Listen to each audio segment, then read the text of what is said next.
is the first thing we'll be looking at. Basic greetings and common phrases that will help you to get used to speaking in English. Then we'll look at some tricky pronunciation, followed by some basic sentence structure and grammar, and then some vocabulary to help you build up your confidence for real life scenarios, followed by complicated sentence structures or weird words, and then we'll finish for the day. Okay? It's a lot of work.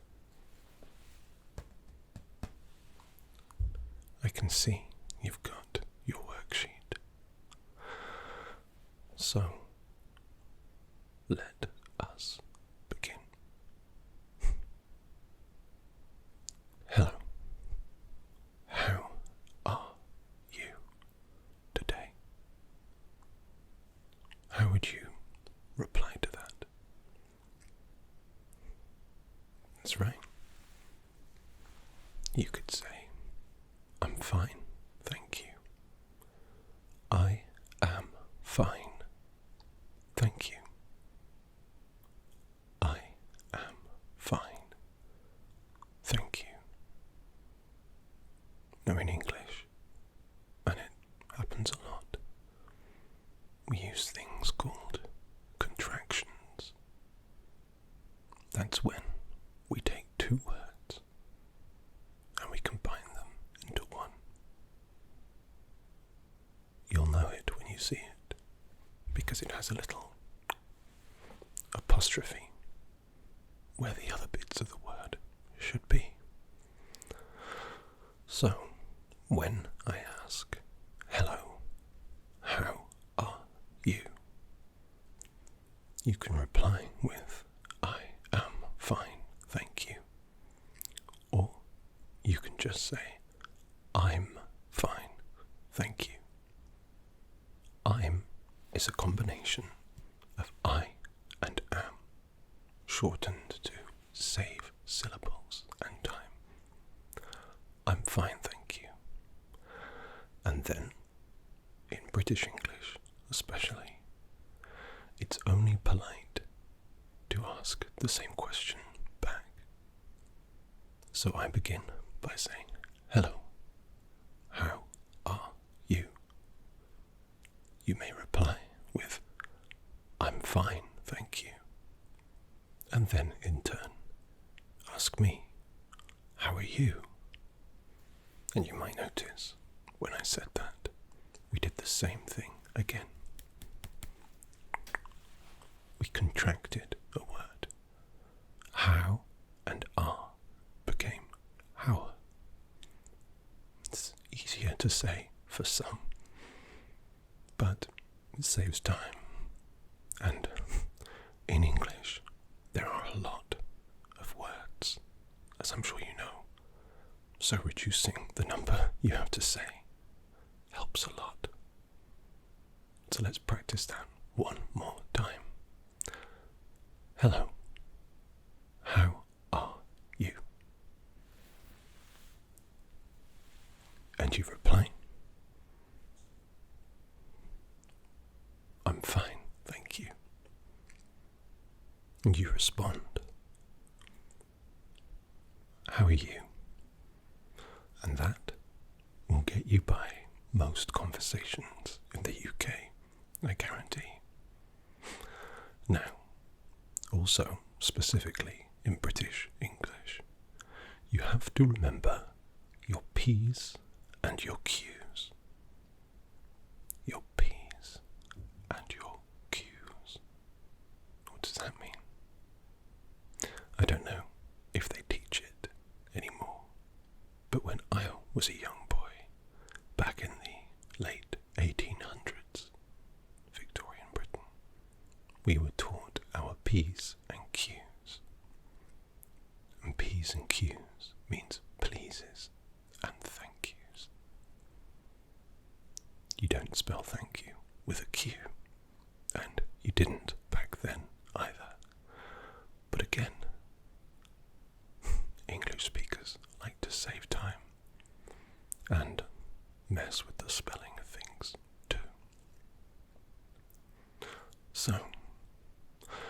I say, hello, how are you? You reply, I'm fine, thank you. How are you? And I reply, I'm fine, thank you. Thank you is a nice way to end a sentence, but there are other ways too. Please, thank you, excuse me, I'm sorry. Please, of course, translates into lots of other different languages in different ways. In German, it could be translated to bitteschön.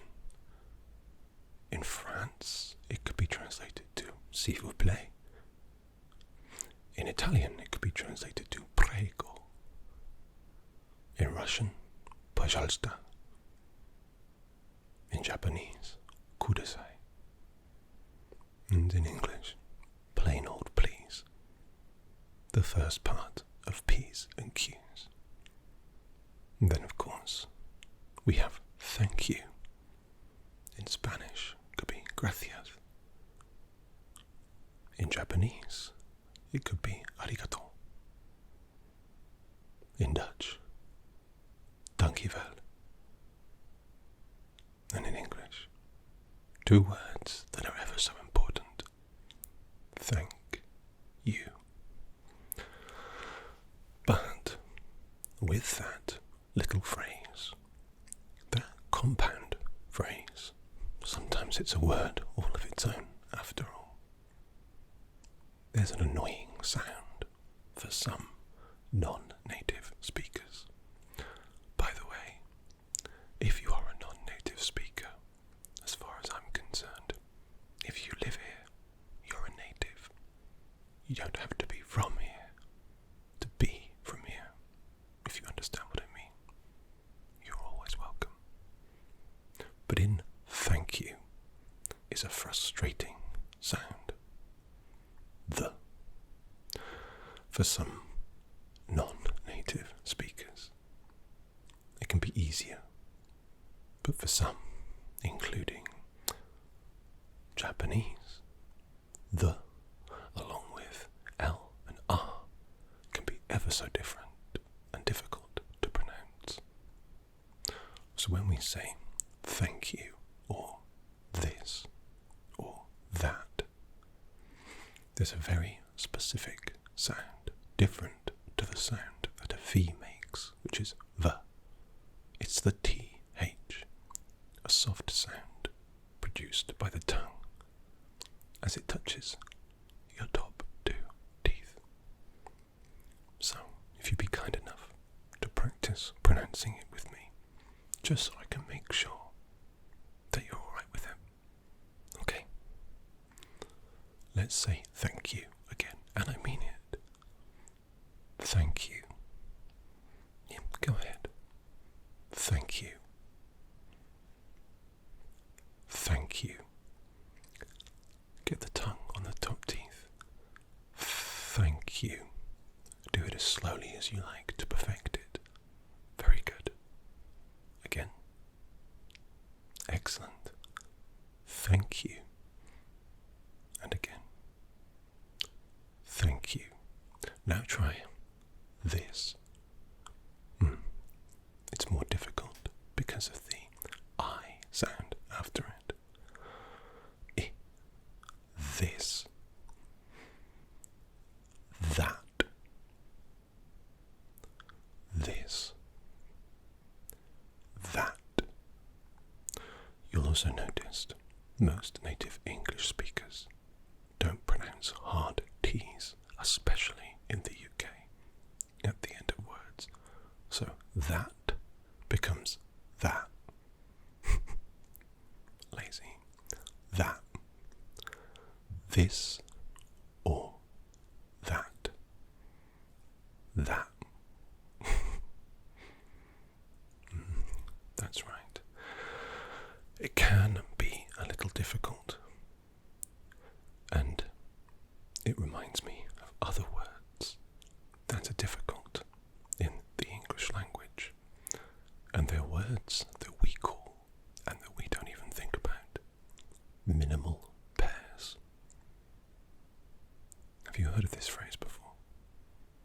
It's okay if you haven't, and it's okay if you have. I'm going to tell you anyway. It's a small fruit. No, I'm joking.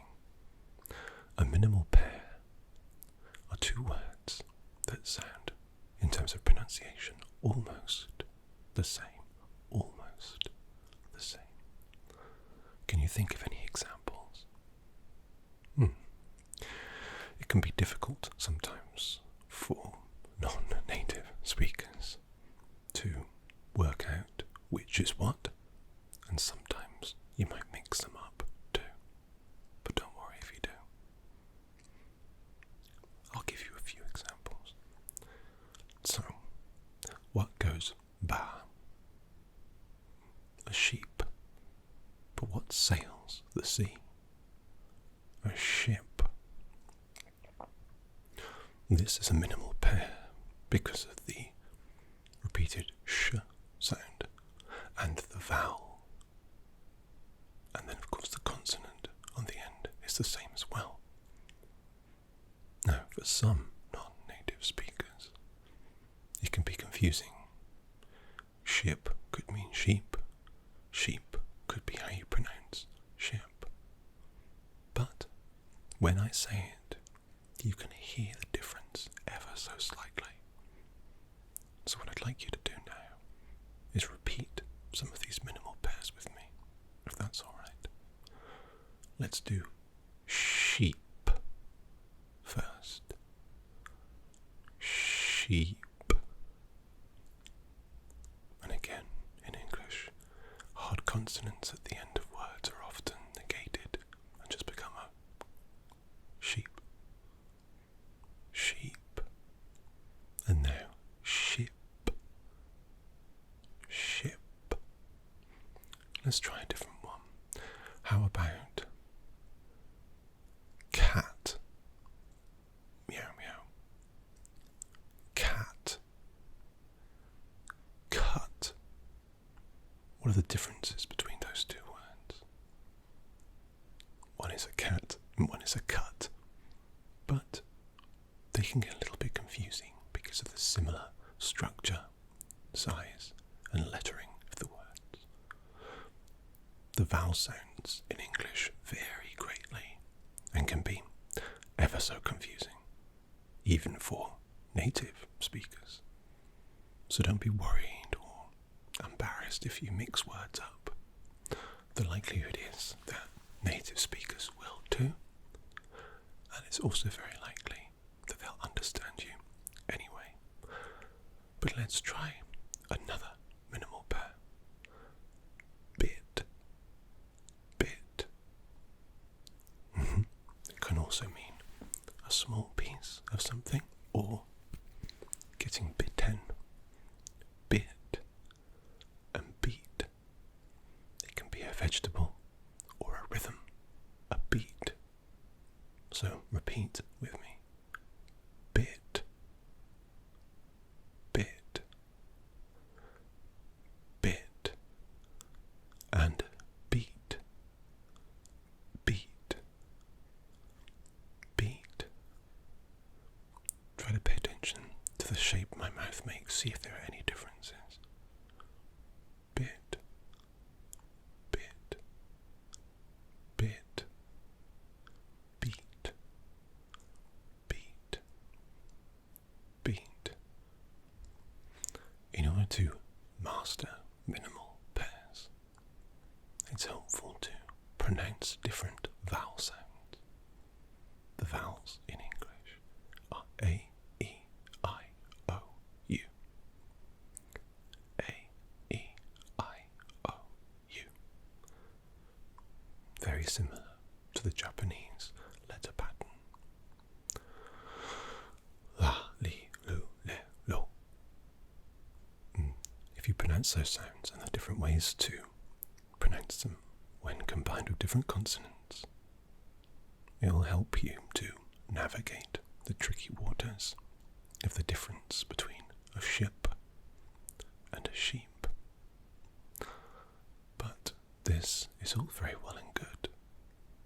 But knowing the difference between a ship and a sheep, how is that going to help you to structure a a sentence? Well, let's look at some very basic sentence structure and grammar just here on your worksheet, which is the subject, verb, object, pattern. Don't worry too much about the difference between a noun and a verb, but a noun is a name, a verb is doing something, a doing word. So for instance, remembering the subject, verb, object, pattern, which is which in this sentence? I sail the ship. I sail the ship. So which is the subject? I, which is a pronoun.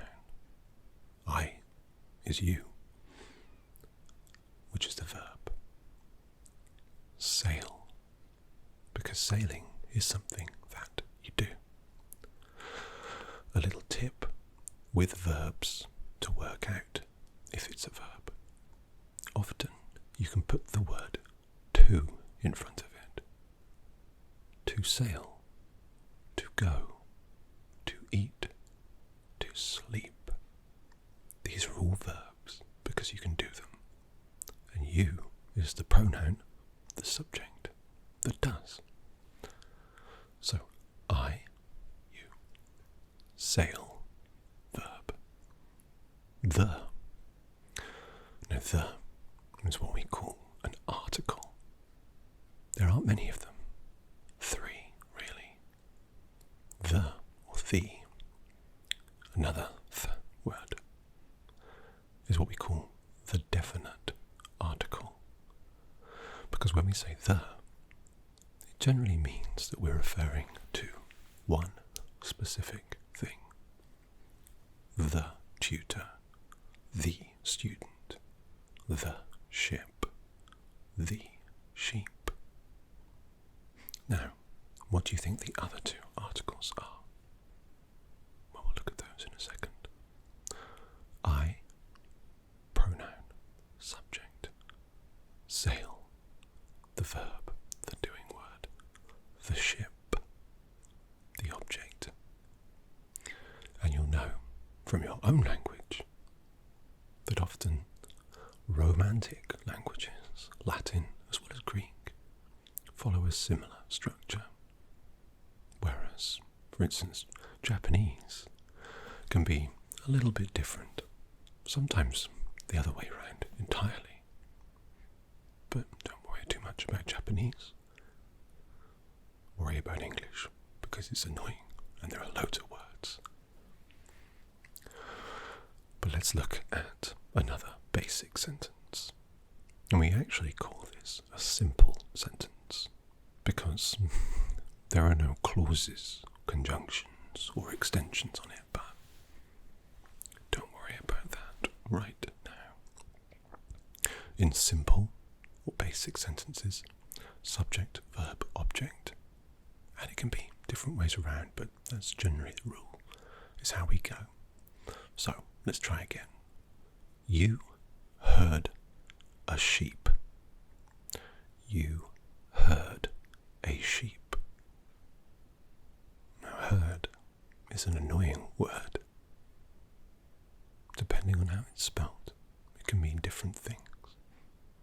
We'll look at that in a bit, but for now, you heard a sheep, which is the subject of the sentence. You. That's correct.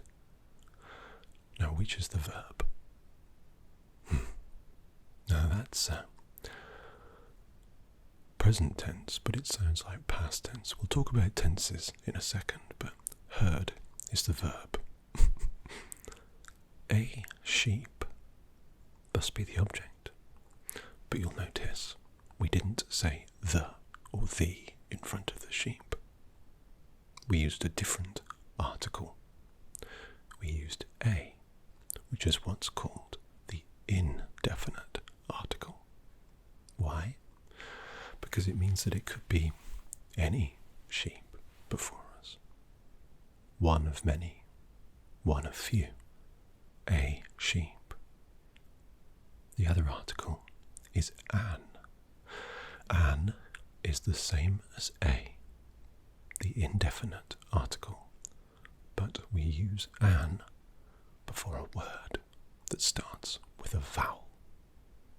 So, a sheep, an apple, a recording,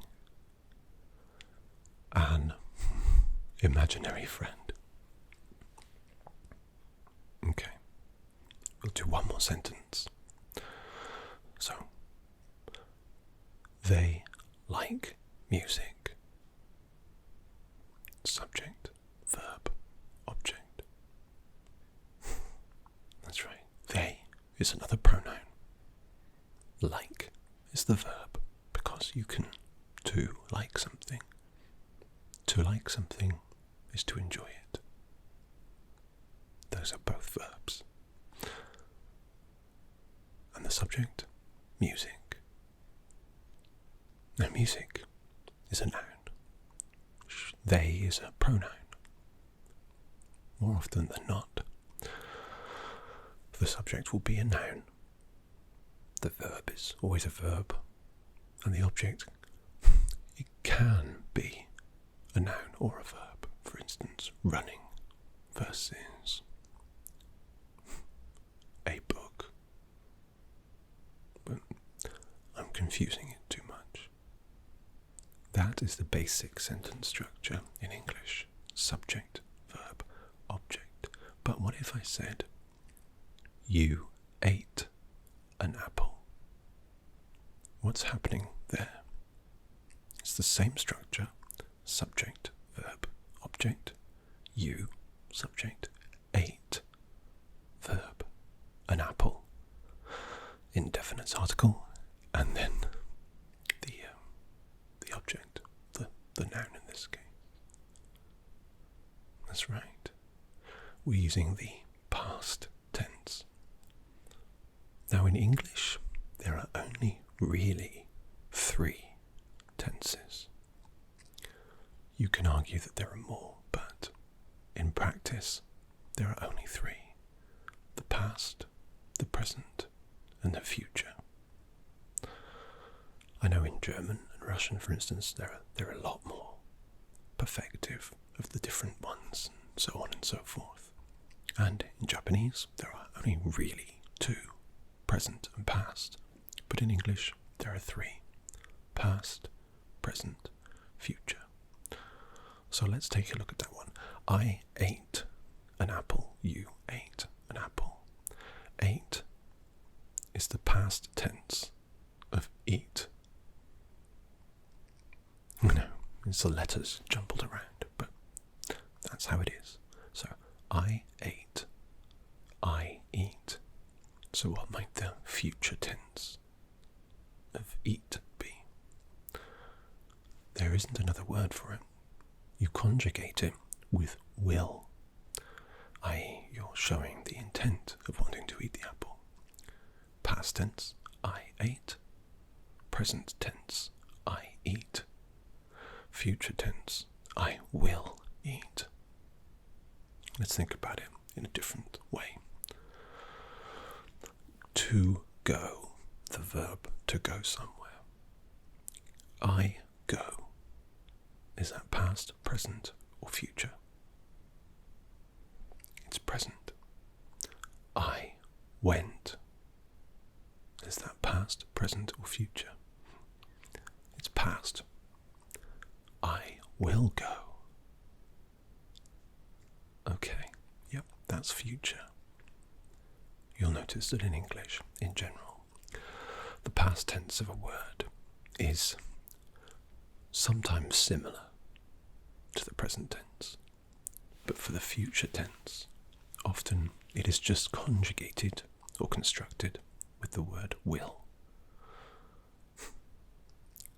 For example, I read is the present tense of read, like read a book. I read is the past tense of read, and rather confusingly, it's spelt exactly the same. I know, but the future is I will read. Now you might say, what about something like I'm reading?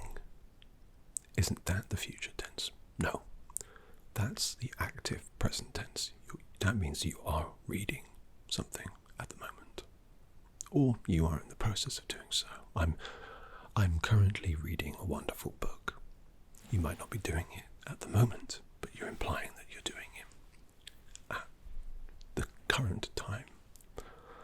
Whereas I'm going to read, or I will read, or I will start reading is the future tense of reading. And in order to conjugate that, you need to add a bunch of other verbs.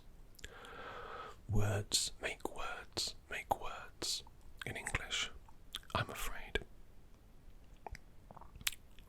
But let's take a look at some basic vocabulary to help you build up your confidence in conversation and allow you to order things, or, have a little chat, as we say in English. And don't forget your P's and your Q's. Alright. So, what are some words that are important?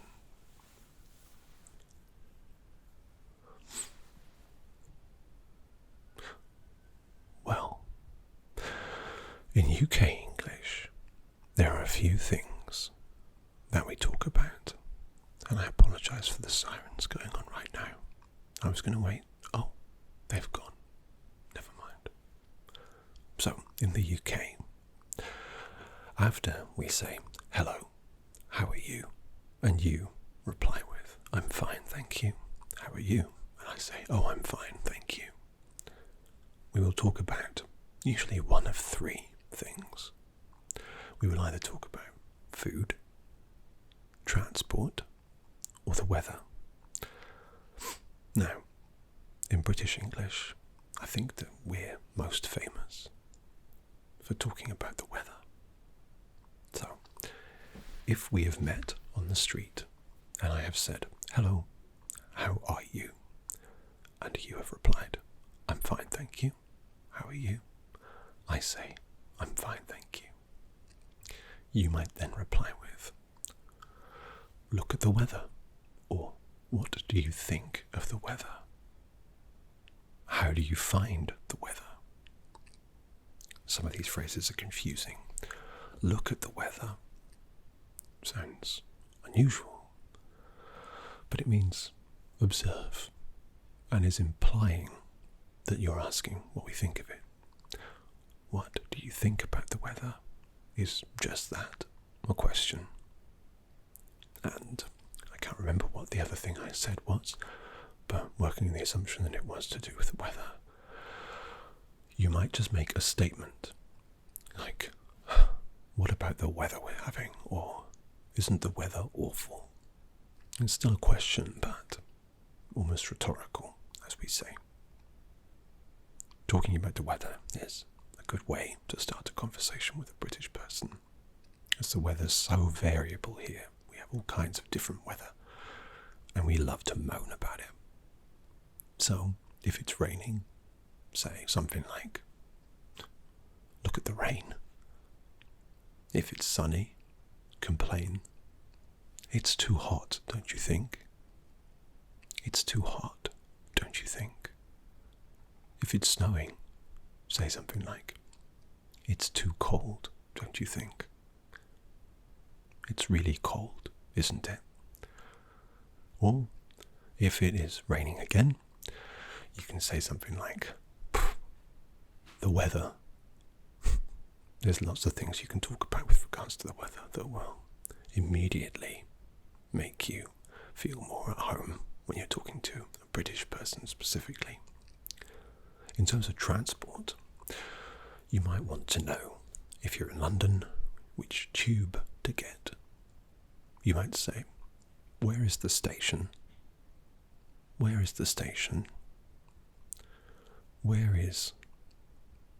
Where is? How do I find Euston Station? How do I find Euston Station? How do I get to Victoria Station? How do I get to Victoria Station? Or, when you're at the station, you might not know which platform to go to. Which platform do I take to get to Oxford? Which platform should I choose to get to Oxford? Where does the train board to go to Edinburgh? And of course, if you're looking at the tube, there are loads of different lines. Which line do I take to get to Piccadilly Circus? Which line do I take to visit Buckingham Palace? Which line do I take to get to Heathrow Airport? Or you could even just say, which line for Heathrow?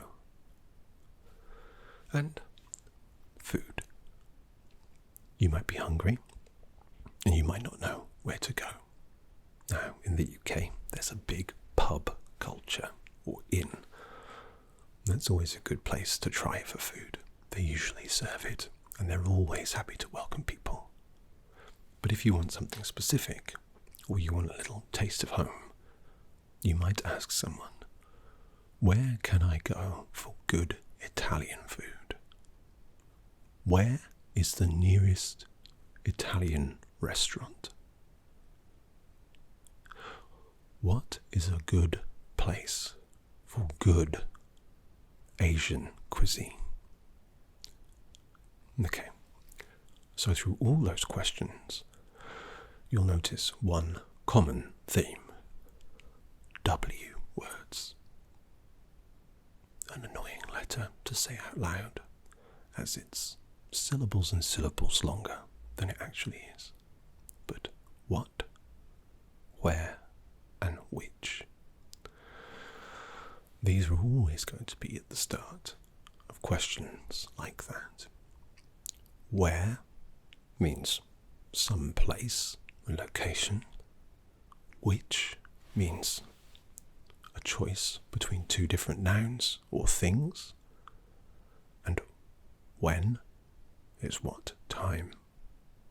Who is specifically who you are looking for, and so on. Which, where, why, what, who. And yes, I know who sounds like a H word, but I'm afraid it does start with a W. For whatever reason, English questions, which you will know generally at the start of the sentence, because of the word, starts with W. What, where, who, when, why. And when a sentence starts with that word, it's a pretty safe bet that it's going to be a question. So, rather than saying a statement, it will turn it into a question. So you could say, you are the best. And then, who is the best would make it a question. You see? Anyway, that's not necessarily helpful because, obviously, it's kind of confusing. But speaking of confusing, I thought the last exercise we could do, just here, is look at a very annoying English sentence, just for fun. The cat screamed outside. Not my cats, don't worry. Okay. So, I'm going to read it from your worksheet, okay? When you grabbed the taxi in your slippers, you recalled all the things you had been left behind at the terminal. Yes, so there are a number of things in this sentence that might seem confusing. I apologise, I still have a little bit of a cold, so my voice is a little wibbly wobbly. But when you grabbed the taxi in your slippers, you recalled all the things you had left behind at the terminal. I messed that up. Let's try it again. See, it's even confusing for me. When you grabbed the taxi in your slippers, you recalled all the things you had been left behind at the terminal. So let's break down that sentence, because what the hell is going on? When you grabbed the taxi, grabbed is an unusual word. Grab means quite literally to hold or to arrest someone. Oops. However, in this case, it means to hail or to hop in or to get. Grab means to get. It sounds aggressive, but when you grab a taxi, it simply means get a ride with a taxi. Okay? But the confusing part is when you grabbed the taxi in your slippers. The implication in this sentence is that the taxi, for some reason, is wearing your slippers. It isn't, don't worry, it hasn't touched your slippers. What it actually means is that you are wearing your slippers. But because of the structure of the sentence, it makes it sound like the taxi is. However, you being the subject of the sentence, taxi being the object, and grabbed being the verb, because you are the subject, that last bit, it's implied that it's to do with you, because you are the subject, you see. The taxi is the object. And taxis don't wear slippers. Put that aside. Confusing sentences like this can often be resolved by just remembering that on the whole, English follows the subject, verb, object structure. Okay? Now, this sentence specifically is what we call a complex sentence. When you grabbed the taxi in your slippers, comma, you recalled ... The comma is put in there to allow you a breath and to indicate that the sentence isn't finished. It's a complex sentence because it continues after it may have ended. It's not just a short little thing. It goes on with a clause, which is a part of a sentence, but don't worry too much about that. The second part of this sentence, it says, you recalled all the things you had been left behind the terminal. Now, recalled is the past tense of to recall or remember. You is the subject. All the things you had. That makes sense. Lots of items. However, there are two more hads after that. Why? All the things you had. All the things you had makes sense. All the things you had means the past tense of having had. So what's happening is there's an extra had there to indicate things you used to have. All the things you had been left behind. All the things you had been left behind. So the things you had, you used to have, had, past tense, been left behind at the terminal. Terminal, strange word as well. It's from terminus, means the end of the line. Often it relates to morbid things, but in this case it means either an airport or a train station, somewhere where the plane stops or the train stops. So does that sentence make a little bit more sense now? When you grabbed the taxi in your slippers, you recalled all the things you had been left behind at the terminal. Don't worry about repeating any of those. I just hope it makes a bit more sense. Anyway, I thought we'd end on a silly text example. That's the end of the lesson today. I want to say, well done. You did fantastically. It always seems strange to learn a language in the language, but it can be the best way to learn it. So, to end the lesson, I want to say thank you so much. I want to say you did very, very well. And I hope you have a wonderful day. Take care. And I will see you again soon.